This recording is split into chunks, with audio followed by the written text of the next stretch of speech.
So one of the advantages about this firewood carrier is that it only takes about 5 minutes to actually make once you got what you need. The longer that you make your cordage here, the more firewood you're going to be able to handle.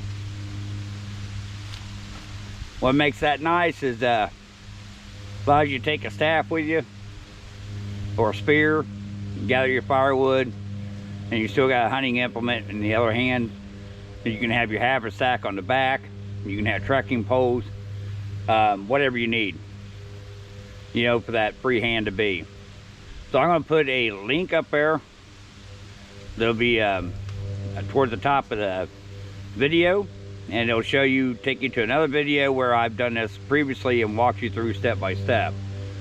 But that's a simple firewood carrier that is great to great for kids, honestly. I mean, you know how kids are clumsy. So there you go. Like, share, subscribe as always. Stay safe, stay free, stay armed. Catch you next time.